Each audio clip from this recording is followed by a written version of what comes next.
Aujourd'hui, je partage avec vous un format d'épisode qui me tient particulièrement à cœur. Au-delà de présenter des professionnels de la relation d'aide et leur approche, j'ai à cœur de donner la parole à celles et ceux dont l'histoire mérite d'être entendue. Des voix authentiques qui nous rappellent combien l'expérience humaine est à la fois fragile et puissante, complexe et universelle. À vous qui écoutez.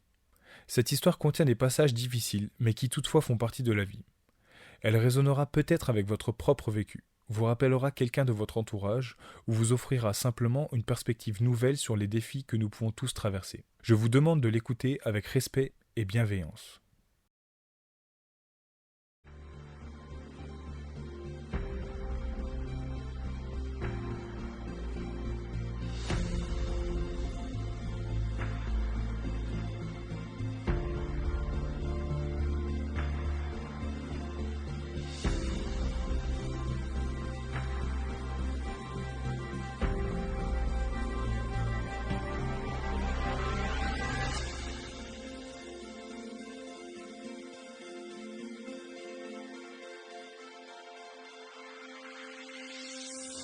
Au cours de sa vie, Carl Rogers a compris qu'il existait en chacun de nous un potentiel de réalisation, à condition toutefois que nous disposions d'un climat favorable nécessaire à notre épanouissement. Selon Rogers, le rôle de l'accompagnant est précisément d'offrir à la personne ce climat facilitateur, propice à son développement. Il a d'ailleurs défini 3 conditions essentielles à cet épanouissement: le regard positif inconditionnel, l'empathie et la congruence. Dans le développement de la personne, Carl Rogers écrit: ce curieux paradoxe fait que c'est au moment où je m'accepte tel que je suis que je deviens capable de changer. Nous ne saurions changer ni nous écarter de ce que nous sommes tant que nous n'acceptons pas profondément ce que nous sommes. C'est alors que le changement se produit, presque à notre insu. Dans cet épisode, Émilie a accepté de nous livrer son témoignage. Elle nous ouvre les portes d'un passé douloureux, celui d'un enfer où elle s'est longtemps débattue, submergée par l'obscurité. Au cœur de cet abîme, des mains se sont tendues, non pas pour la juger ou la diriger, mais pour lui offrir un appui, une présence, une chaleur. Le parcours d'Émilie illustre de manière saisissante comment ces mains tendues ont incarné parfois sans le savoir les conditions rogeriennes essentielles à toute relation d'aide véritable. Bonne écoute.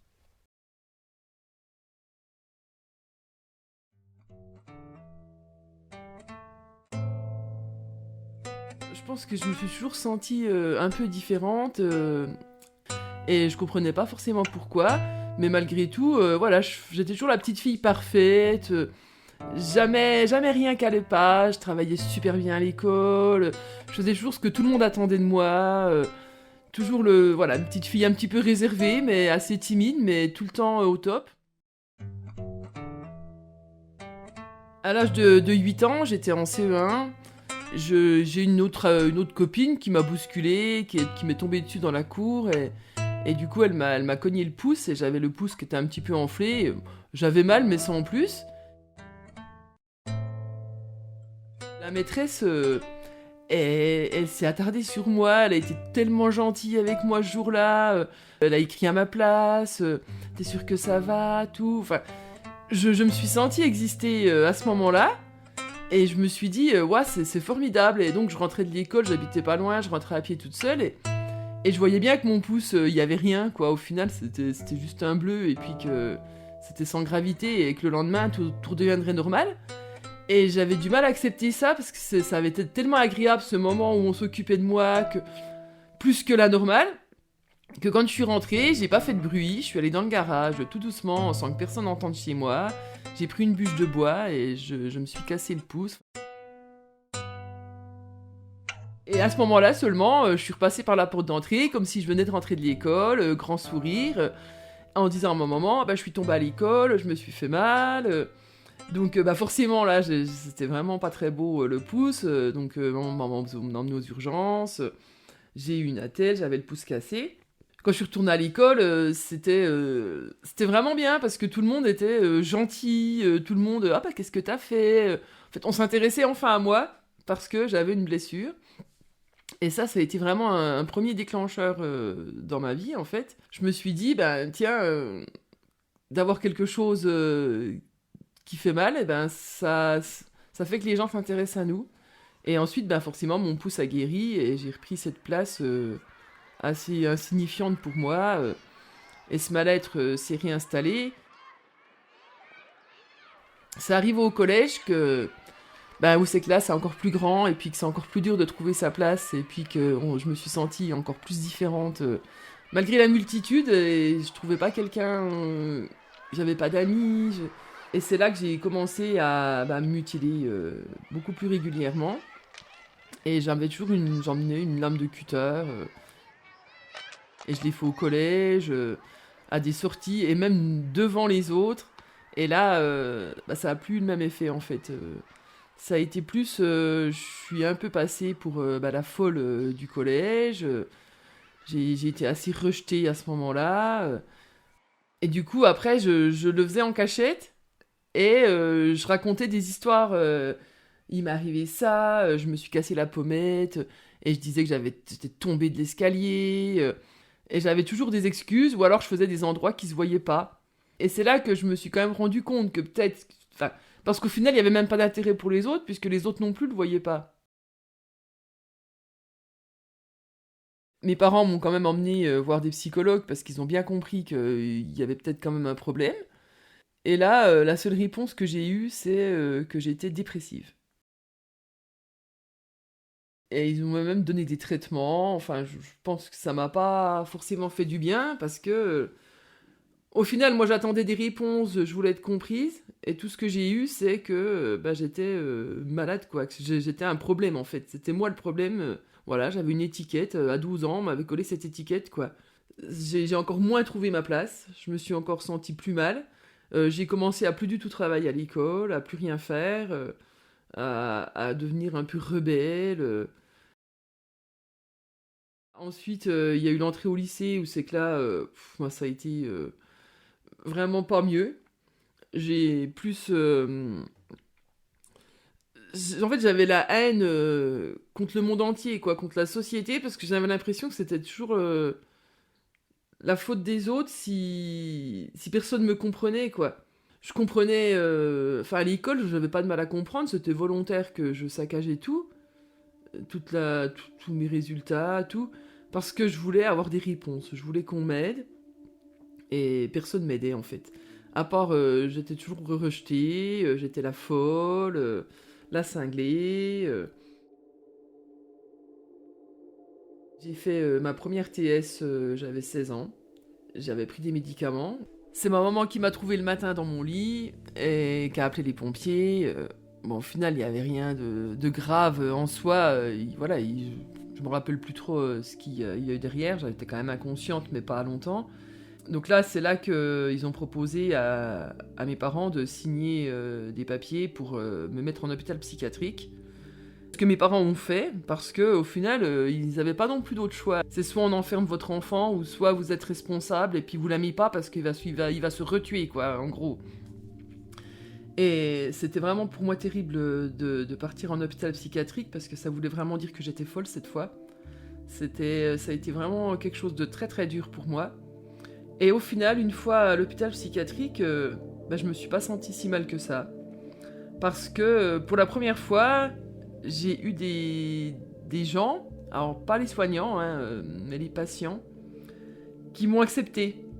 Qui ont essayé de...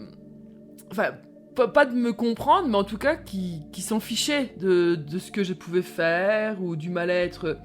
Ils acceptaient la personne que j'étais avec le mal-être qu'il y avait en moi. Et ça m'a fait du bien. D'ailleurs, c'est la première fois que j'ai eu un peu des amis. Alors, c'était des personnes qui avaient plutôt une cinquantaine d'années, voire une soixantaine. Elles étaient bienveillantes avec moi, gentilles. Et ça m'a fait vraiment beaucoup de bien. Les soignants, je dirais qu'ils n'ont pas fait, à part me donner des médicaments et puis me rendre un vrai zombie, j'ai pas eu beaucoup d'aide de leur part.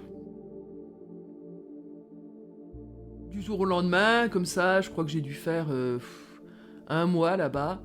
Et on me laisse ressortir, comme si j'étais guérie, quoi. Guérie de ce que je ne sais même pas ce que j'ai, quoi. Donc forcément que non, ça n'allait toujours pas. Je me suis trouvé un peu des amis, mais forcément des gens dans un mal-être, dans la destruction, comme moi j'étais. J'ai commencé à prendre un peu des drogues, à faire n'importe quoi. La mutilation, c'était quelque chose de complètement ordinaire. Pour moi, c'était... je pense que des fois, je pouvais passer une semaine où tous les jours, je me découpais, ou je grattais l'endroit déjà coupé, ou je mettais de la terre dedans. Physiquement, je ne ressentais absolument rien, quoi. J'étais tellement dans un état d'esprit, dans un mal-être, dans une douleur intérieure, que le physique, je le sentais même pas, quoi. Fallait vraiment que j'aille loin pour sentir une douleur. Et bien sûr, je continuais d'être suivie par des psychiatres, psychologues. On m'a mis une étiquette de personnalité borderline, que j'ai jamais vraiment compris. On m'a expliqué que c'était ta limite. Ta limite de quoi? Donc je suis normale mais un peu folle, ou beaucoup folle et presque cinglée. Enfin, j'ai jamais vraiment eu de réponse non plus à ça. J'ai fait plusieurs séjours parce que j'ai fait d'autres TS, plusieurs séjours en hôpital psychiatrique. Où c'est que là, pareil, bon, à part me faire un groupe d'amis qui étaient dans la destruction comme moi, il s'est rien passé, j'ai pas eu spécialement beaucoup d'aide. J'ai même eu droit à l'isolement plusieurs fois.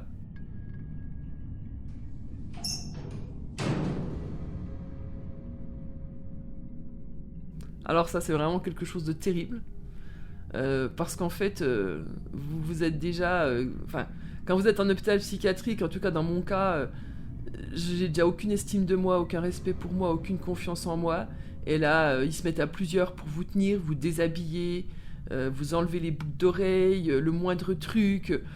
On vous enferme avec... c'est même pas vous qui gérez la lumière. Donc c'est eux qui décident de quand il fait jour, de quand il fait nuit.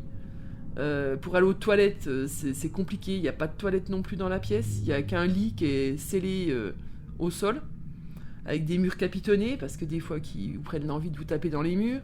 Faut sonner pour aller aux toilettes, faut sonner pour fumer une cigarette. En fait, vous n'avez plus aucune emprise sur votre vie. Alors, soi-disant que c'est pour notre bien-être, pour pas se faire du mal. Mais, moi, ça m'a pas fait du bien. Ça m'a juste traumatisé à un point que je ne peux plus jamais fermer des portes. C'est quelque chose de très compliqué pour moi de fermer une porte. Je peux pas dormir une porte fermée. Je ferme pas la porte des toilettes. C'est vraiment quelque chose de compliqué d'être enfermé. Et je me suis même sentie presque violée dans mon intimité, quoi, qu'on me foute à poil comme ça, parce que des fois que je me fasse mal avec l'accroche du soutien-gorge, ça allait jusque-là, quoi. Ils enlevaient vraiment tout. Et ça, ouais, ça a été très très traumatisant. Et je me disais que quoi que j'ai comme maladie, j'avais quand même fait de mal à personne à part à moi-même. J'avais agressé personne et je pense que je méritais pas ça, quoi. Et du coup, je voyais pas vraiment de solution après ça, quoi. Parce que je me dis, si même eux qui sont censés m'aider, ils m'aident pas, au final, ils m'ont fait plus de mal. Et du coup, j'ai commencé à apprendre à faire semblant et puis à jouer le jeu de celle qui va bien. Je suis rentrée dans leur jeu, en fait. Du coup, j'ai donné le change, j'ai fait semblant que tout allait bien. J'allais prendre mes cachets, mais en fait, je cachais tout. Donc pendant 6 mois, j'ai mis de côté tous les médicaments qu'on pouvait me donner. Alors après, j'étais sortie, hein, j'étais plus en hôpital, hein, mais voilà, c'était quand même surveillé quand ils me donnaient le traitement, puisque vu que j'avais des tendances suicidaires, ils surveillaient, mais j'arrivais à leur faire croire que je les prenais, et puis je les prenais pas. Donc ce que j'ai fait, c'est que je suis allée dans la forêt avec tout mon stock de médicaments depuis 6 mois, alors c'était énorme. J'ai acheté 2 bouteilles d'eau avant d'aller, je suis partie avec ma voiture, je suis allée dans la forêt, dans un endroit assez perdu, le soir, vers 21h, en me disant que là, cette fois, ça devrait vraiment marcher. J'ai avalé tous mes médicaments. Et ensuite, une fois que j'ai tout pris, je suis partie dans la forêt, marcher, puis après, j'ai plus aucun souvenir. Faut croire que c'était pas mon heure, puisqu'il y avait des gens qui se promenaient. Et en plus, la dame était infirmière. Ils avaient une couverture de survie dans leur voiture. Donc, quand ils m'ont trouvée, j'étais inconsciente, tout, mais la dame, elle a fait ce qu'il fallait. Moi, je me rappelle de rien. Je me suis réveillée à l'hôpital. En fait, à l'hôpital, il faut savoir qu'ils avaient l'habitude de me voir parce que je m'étais déjà fait recoudre plein de fois, j'avais eu des fractures. Et du coup, pour eux, voilà, ils avaient pas envie de perdre de temps avec des gens comme moi. Donc, ils m'ont juste. Je me rappelle, parce que j'ai été consciente à un moment à l'hôpital, puisque je me rappelle qu'ils m'ont amené du charbon là, à boire pour vomir. Je me rappelle que j'ai bu le charbon. Et ensuite, je me rappelle plus de rien.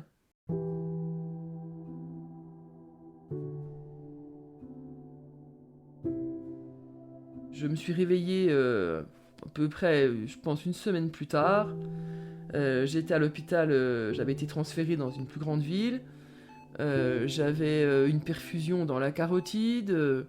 Je me demandais où j'étais, là, j'ai pas bien compris.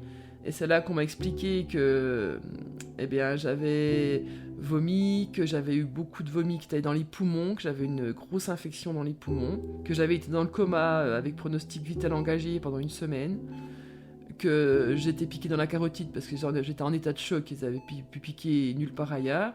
Ma première pensée, ça a été, je me suis encore ratée. Ça n'a pas été cool, je suis en vie, ça a été merde, même ça, j'ai pas réussi à le faire, quoi. Et bien sûr, les médecins sont venus voir mes parents. Et ma maman, donc, elle était là. Ils ont emmené les papiers, comme d'habitude, pour me faire interner. Et puis, et là, ma maman a dit non. Elle a dit ça sert à rien, je l'ai déjà fait plein de fois, et puis voilà où elle en est, ma fille. Donc, cette fois, non, je vais pas les signer, vos papiers, pour la faire interner. Donc elle a eu la pression comme d'habitude, ils lui ont dit faudra signer les autres papiers, alors si votre fille fait quoi que ce soit, si votre fille se fait du mal, si votre fille agresse quelqu'un, alors que j'avais jamais agressé personne, mais s'il se passe quoi que ce soit, que je casse quelque chose ou quoi, c'était elle qui était responsable. Et ma maman a dit moi j'ai confiance en ma fille et je signe ce papier. Et ça a été un vrai changement dans ma vie.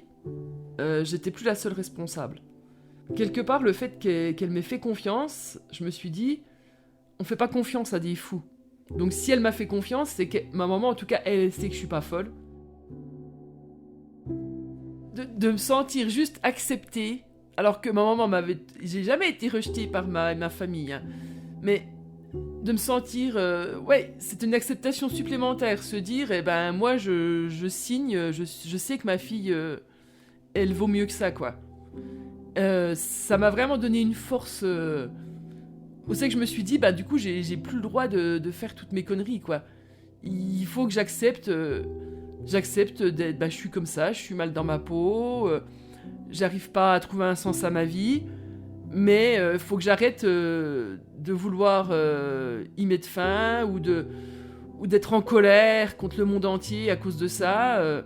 C'était toujours le regard des autres, les réflexions des autres. C'était quand j'étais dans la société que je me sentais mal. Au final, moi, chez moi, je me sentais pas si mal.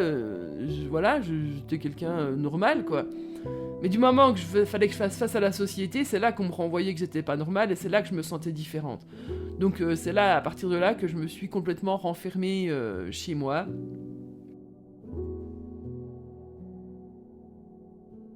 Une phobie sociale, quoi. Ne plus affronter les autres, c'était quelque part me protéger, quoi. Et ça a duré, je dirais, plus de 5 ans, quoi, à peu près. Parce qu'après, j'étais suivie dans un CMP.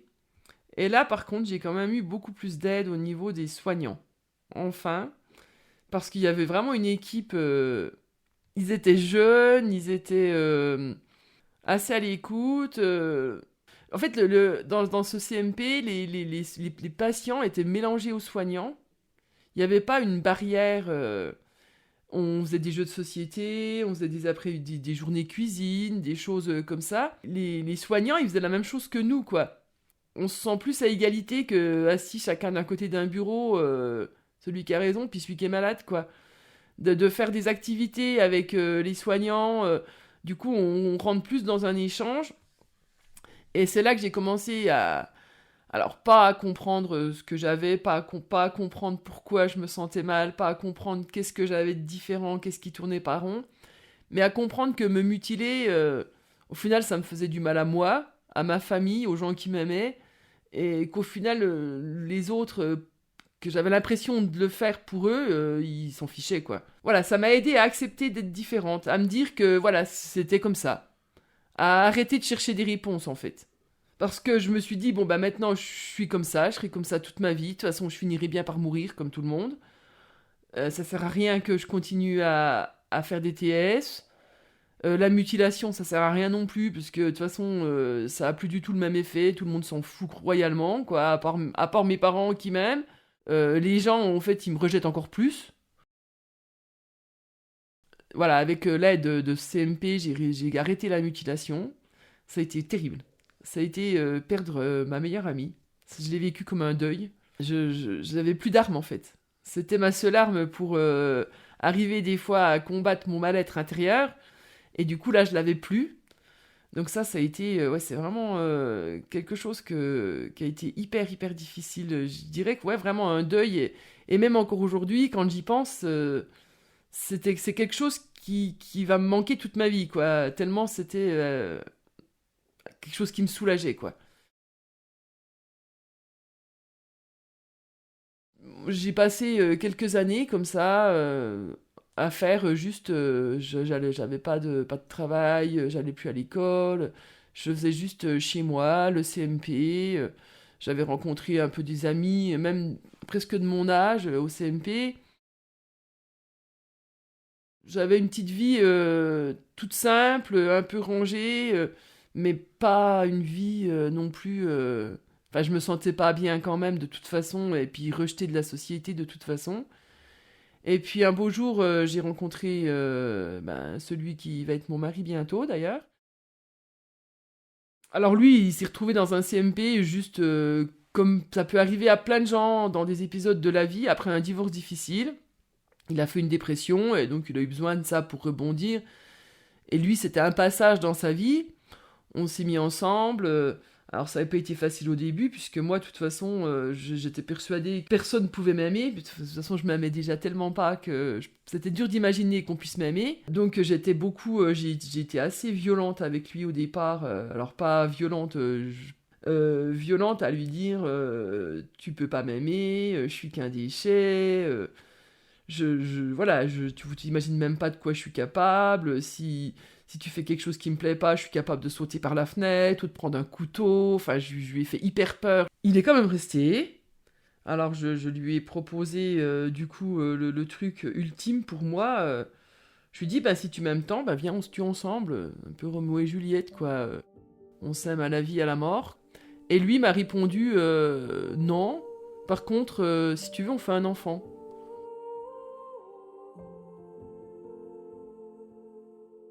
Alors, ça peut paraître complètement hallucinant comme ça, sauf qu'encore une fois, pour moi, ça a été un déclic énorme. C'est que je me suis dit, le mec, il me connaît depuis, on va dire, quelques mois, et il a confiance en moi pour me faire un enfant, quoi. Enfin, il savait ce que c'était que d'avoir un enfant, moi, pas forcément, mais...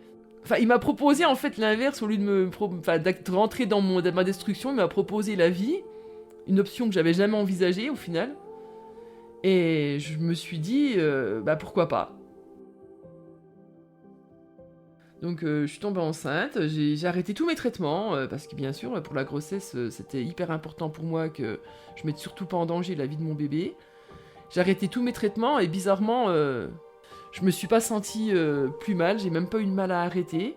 Et j'avoue qu'à partir de là, même les psychologues qui pouvaient me suivre, ou les psychiatres, ou même les gens du CMP, ils étaient assez... Enfin, j'ai un peu surpris tout le monde, parce que personne n'aurait parié sur moi. Tout le monde, je pense, dans sa tête, savait que j'allais mourir avant 30 ans. Et au final, non, j'allais être maman à 30 ans.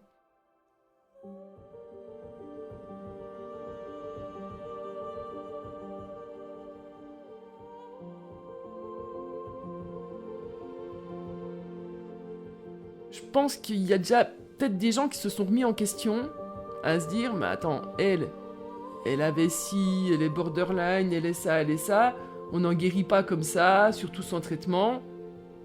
Parce qu'au final, je suis allée au bout de ma grossesse sans problème, sans médicaments, et j'ai eu un enfant en bonne santé. Et ensuite, mon enfant a grandi, il a commencé à rentrer à l'école. Et là, ça a été un peu plus dur pour moi parce que, au final, un bébé, on peut rester quand même assez confiné chez soi. J'avais pas besoin de vie sociale avec mon bébé, forcément. Voilà, j'avais juste eu la sage-femme. Mais un bébé, voilà, on va le promener à l'heure qu'on veut. On n'est pas obligé de faire des balades communes. Donc ça restait, je restais quand même sans me mélanger trop à la société. Mais du coup, quand il a fallu aller à l'école, là, il fallait franchir un cap parce que aller à l'école, c'était surtout en plus mettre mon enfant dans la société, ce que moi, j'avais jamais été capable de faire. Et ça m'a fait super peur.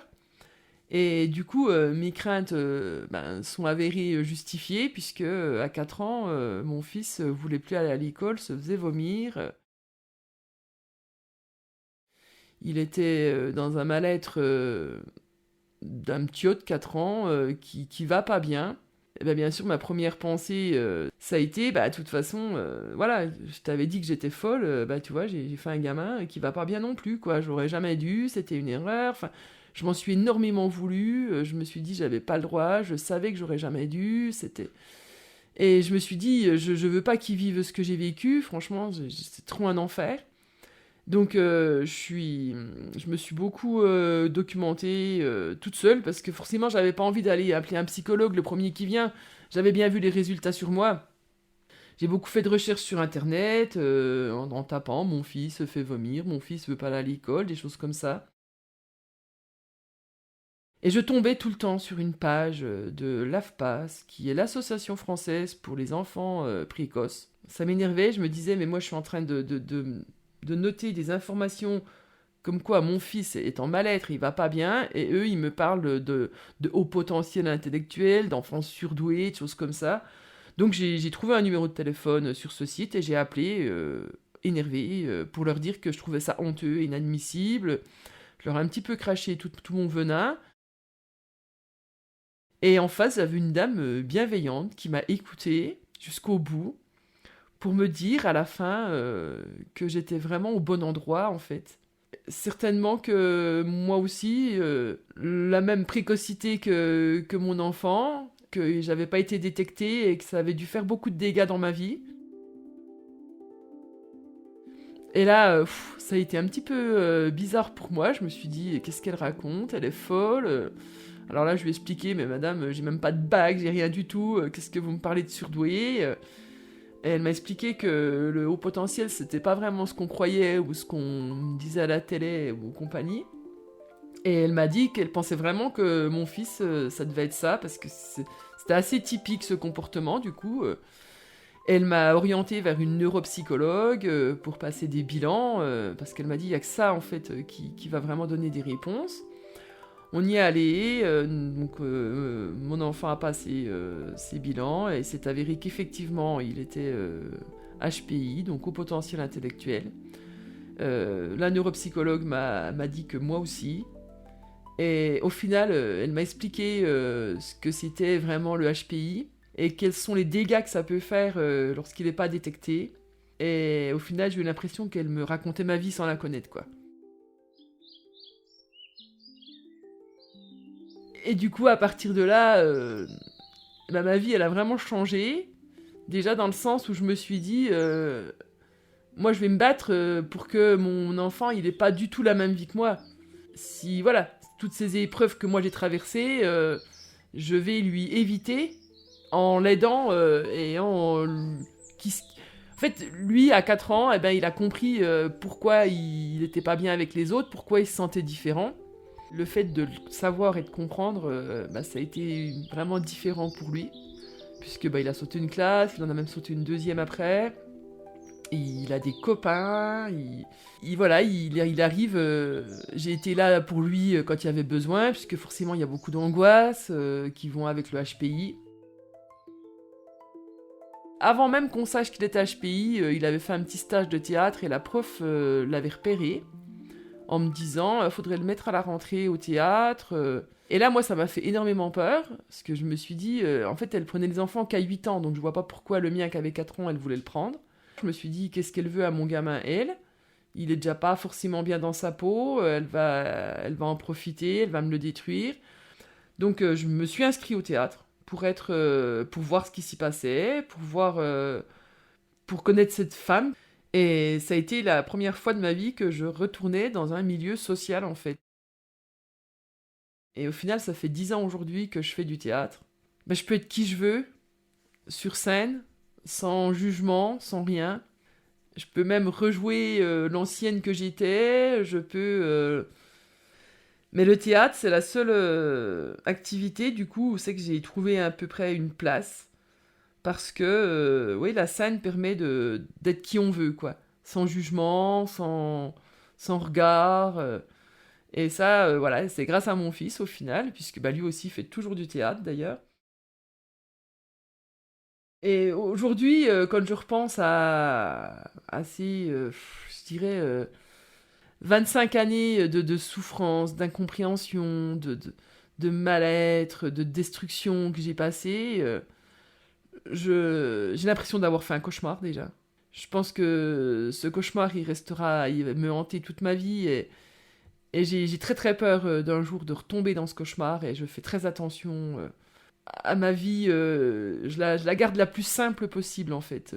C'est quelque chose de précieux. Je fais une vie le plus simple possible. J'aime un quotidien bien réglé. Je me plais comme ça dans de la simplicité complète, me promener juste comme ça dans la nature. Ça me va très bien. Et en fait, quand je regarde mon fils aujourd'hui, que je vois où il en est, comment il croque la vie à pleines dents et qu'il réussit tout ce qu'il aime, je me dis, si c'était le prix à payer, ma foi, je l'ai payé. Et puis, tant mieux si c'est pour que mon fils ait une belle vie.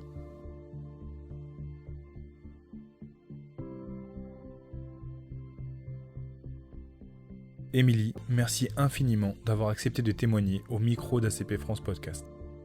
Merci aussi à vous, chères auditrices et auditeurs. Merci de nous avoir accompagnés avec tant d'attention tout au long de cet épisode.